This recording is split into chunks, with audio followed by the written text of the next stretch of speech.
बहुत बहुत पहले की बात है, जब धरती पर देवता, दानव, ऋषि मुनि और असुर सब एक साथ विचरण करते थे। हिमालय की ऊंची ऊंची चोटियों पर रहस्य ही रहस्य छिपे रहते थे।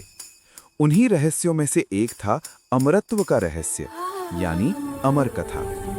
इस अमर कथा के ज्ञाता थे महादेव भगवान शिव, और इस कथा को सुनने की पात्र थीं माता पार्वती।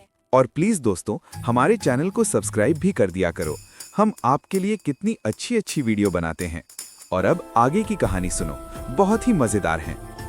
एक दिन माता पार्वती कैलाश पर्वत पर भगवान शिव के साथ विराजमान थीं। चारों ओर बर्फ की चादर, ठंडी हवाएं और मौन। तभी माता पार्वती ने एक सवाल पूछ लिया, हे नाथ, आप अमर कैसे हैं? आपका गला नीला क्यों है? आप कभी बूढ़े क्यों नहीं होते? शिव मुस्कुराए लेकिन चुप रहे। पार्वती जिद पर आ गईं, आज आप मुझे अमर होने का रहस्य बताएंगे ही। शिव समझ गए, अब ये रहस्य बताना ही पड़ेगा। लेकिन समस्या ये थी कि अमर कथा कोई भी सुन नहीं सकता। अगर कोई और प्राणी इसे सुन ले तो वो भी अमर हो जाएगा और सृष्टि का संतुलन बिगड़ जाएगा। भगवान शिव ने सोचा, मुझे ऐसा स्थान चाहिए जहां न कोई देवता हो, न मनुष्य, न पशु, न पक्षी, न हवा, न जल। और तब शिव ने चुना हिमालय की एक अत्यंत गुप्त गुफा, आज जिसे हम अमरनाथ गुफा कहते हैं। शिव माता पार्वती के साथ यात्रा पर निकले। पहला पड़ाव आया पहलगाम। यहीं भगवान शिव ने अपने प्रिय वाहन नंदी बैल को वहीं छोड़ दिया। नंदी, तुम यहीं रुको, आगे की यात्रा अत्यंत गोपनीय है। नंदी की आंखों में आंसू थे, लेकिन आदेश मानना पड़ा। आगे बढ़े तो पहुंचे चंदनवाड़ी। यहां शिव ने अपने मस्तक से चंद्रमा को अलग कर दिया। हे सोम, अब यहीं ठहरो। अगला पड़ाव था शेषनाग झील। यहां शिव ने अपने शरीर से सभी नागों को उतार दिया। नागों ने प्रणाम किया और वहीं रुक गए। आगे महागुण्स पर्वत आया। यहां शिव ने अपने शरीर के पंच तत्व भी त्याग दिए, पृथ्वी, जल, अग्नि, वायु, आकाश। अब शिव केवल चैतन्य रह गए। अंत में शिव ने अपने पुत्र गणेश को भी विदा किया। वत्स, यहां तक ही तुम्हारा साथ है। गणेश ने सिर झुकाकर आज्ञा मानी। अब शिव और पार्वती पहुंचे अमरनाथ की पवित्र गुफा में।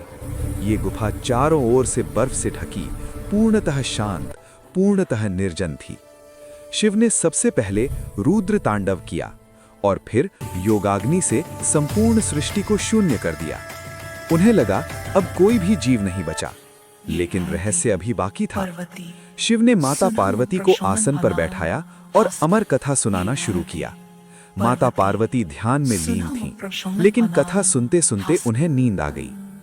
शिव कथा सुनाते रहे, पूरी कथा।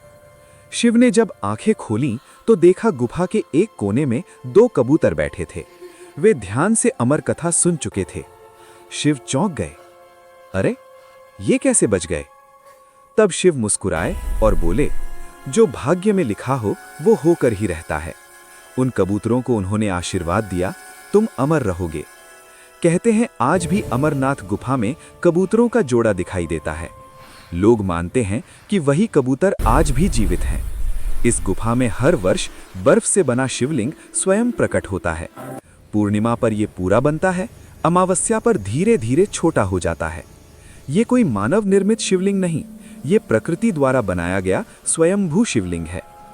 अमरनाथ यात्रा का महत्व। कहा जाता है जो व्यक्ति सच्चे मन से अमरनाथ की यात्रा करता है उसके पाप नष्ट हो जाते हैं। ये यात्रा आसान नहीं, बर्फ, ऊंचाई, ठंड, थकान, लेकिन इसी कठिनाई में छिपा है भक्ति का असली स्वाद। बाबा अमरनाथ हमें सिखाते हैं त्याग, विश्वास, भक्ति, धैर्य, और ये भी अमरत्व शरीर का नहीं, आत्मा का होता है। ओम बाबा बर्फानी।